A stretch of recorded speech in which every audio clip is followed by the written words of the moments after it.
அடியே நீங்க 2 பேரும் இங்க ரெடி பண்ணிக்கிட்டு இருக்கீங்க. அது ஆனா தான் கார்ல அடிபட்டு ஹாஸ்பிடல் அட்மிட் ஆயிருக்கா. உங்க டீச்சர் எப்படி இருக்கான்னு பார்த்துட்டு போலான்னு என்ன இங்க கூட்டு வந்தா. அப்புறம் என்ன சார் உடம்புலாம் எப்படி இருக்கு? ரோட்ல விழுந்து எம்புட்டு சில்லறையா வாரினீங்க? நீயும் என்னோட ஸ்டூடண்ட் தானே? உன் பேரு அருந்ததியா இல்ல ஜெகன்மோகினியா? எது? அருந்ததியா இல்ல ஜெகன்மோகினியாவா? நீங்க வேற ஏன் சார் எப்ப பார்த்தாலும் ஏதாச்சும் பேய் படம் பேரே சொல்லிக்கிட்டு இருக்கீங்க. என்னோட பேரு ஆனா. அடியே நான் உன்கிட்ட நீங்க வர தேவையில்ல. எல்லாத்தையும் நானே பாத்துக்கிறேன்னு தானே சொன்னேன். அப்புறம் எதுக்கு நீ யூலியாவை கூட்டிட்டு இங்க வந்த? ஏய் ஒரு நிமிஷம் இரு. நீ ஒரு ஏதாச்சும் ஆயிரம் கவலைப்பட்டு அழுதுகிட்டு இருந்தியா? அவனும் அழுவலையா?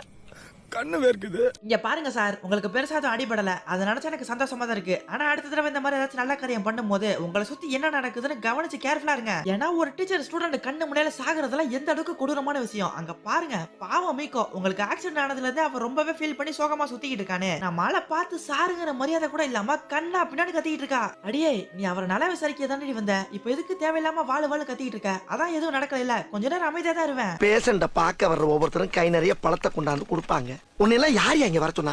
யார் வர சொன்னா? இப்ப என்ன சுத்தி என்ன நடக்குது? நீங்க எல்லாம் எதுக்காக இங்க என்னைய பார்க்க வந்திருக்கீங்கன்னு எனக்கு சுத்தமா ஒண்ணுமே புரியல. ஆனா ஒருவேளை நான் உங்களை கஷ்டப்படுத்தி இருந்தா என்னை மன்னிச்சுக்கங்கன்னு சொல்ல. இவ்வளவு நாள ஆத்மா சாந்தி அடையாம இவர் பின்னாலே சுத்திக்கிட்டு இருந்த அந்த பூனைக்குட்டிங்களோட ஆவி எல்லாம் கொஞ்சம் கொஞ்சமா ஆத்மா சாந்தி அடைஞ்சு இவரை விட்டு பிரிஞ்சு சொர்க்கத்துக்கு போயிட்டு இருக்குங்க. என்னடா இது? இவ்வளவு நாளா இவரோட சுத்திக்கிட்டு இருந்த பூனைகளோட ஆவி எல்லாம் மறையுதுங்க. ஒருவேளை இவர் அம்மா ஆவி அழிஞ்சிட்டதால இப்பெல்லாம் நடக்குதா? இல்லனா இதுக்கு நம்ம ஆனாவோட 6ஆம் தேதி தான் காரணமான்னு தெரியல. எனக்கு கன்ஃபியூஷன்ல இருக்க. போகின்றோம் போகின்றோம் தூரம் தூரம். சார் நீங்க நல்லவையா.